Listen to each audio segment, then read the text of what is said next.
की है।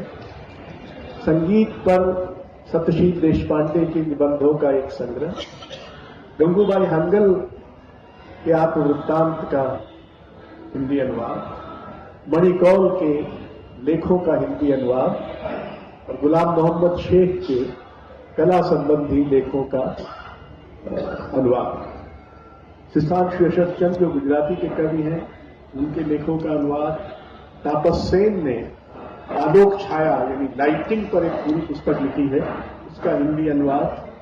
शेखर पाठक के का एक लेखक संचयन। श्याम मनोहर जो मराठी के नाटककार हैं, उनके 4 नाटक मराठी से अनुदित, उन्हीं के कुछ लेख। गांधी पर बनवारी जी की पुस्तक, अहिंसा की संस्कृति पर नंद किशोर आचार्य की पुस्तक, शमसुर रहमान फारूकी से एक लंबी बातचीत, आशुतोष भारद्वाज के आलोचनात्मक लेखों का संग्रह, रमेश दुबे का कविता संग्रह, मुकुंद लाठ का दूसरा कविता संग्रह, मोनालिसा जेना का कविता संग्रह ओडिया से, सदन झा के लेखों की पुस्तक, बाशो का गद्य, इसका सुरेश सलीम ने अनुवाद किया है, श्रीराम वर्मा के लेखों का एक संग्रह और अजित कुमार पर एकाग्र पुस्तक। तो ये सब क्या कहते हैं, पाइपलाइन में है।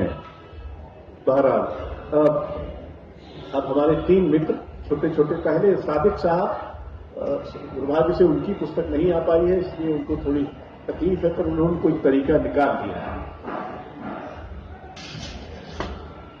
हमारे पास कुछ 15-20 मिनट है, 5-7 मिनट।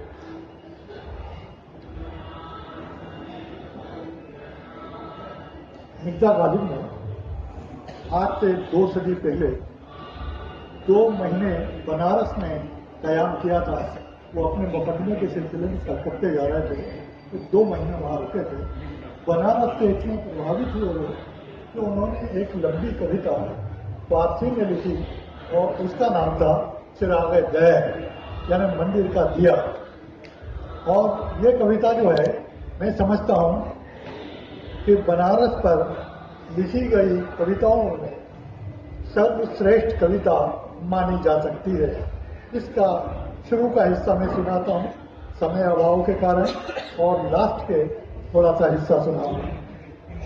शुरू इस तरह से की थी उन्होंने, आज मेरी सांस सूर्य इसराफील के सुर में मिलाती अपना सुर महसूस होती है, और मेरा मौन मानो हश्र का मैदान बनने जा रहा है, जिसमें उड़ जाएंगे सब रातों के पग।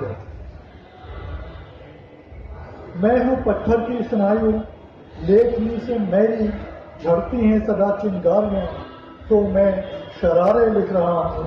एक मुट्ठी धूल हूं मैं, धूल दूसर लिख रहा हूं। मन में है जितनी मलिनता, आज शब्दों में उतर कर आ रही है।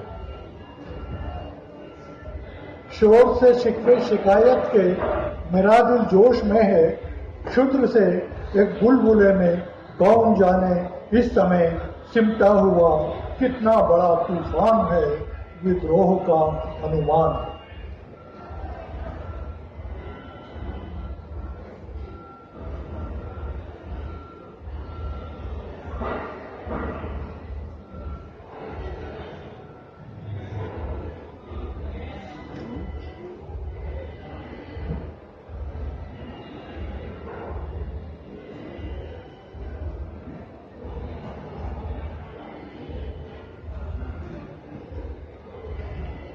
आखिरी में उन्होंने बनारस की बीच में बहुत तारीफ की, और तारीफ करते हुए उसको हिंदुस्तान का काबा भी कहा है उन्होंने। और इसके बाद उसका सिलसिला जो है, उन्होंने सालिक और साकिन 2 टर्म होती हैं सूफियों की, और सालिक का मतलब होता है कि चलने वाला, और साकिन का मतलब होता है रुकने वाला। तो उन्होंने अपने आप को सालिक की तरह रखा, और आध्यात्म के लिहाज से एक पैगाम दिया उन्होंने।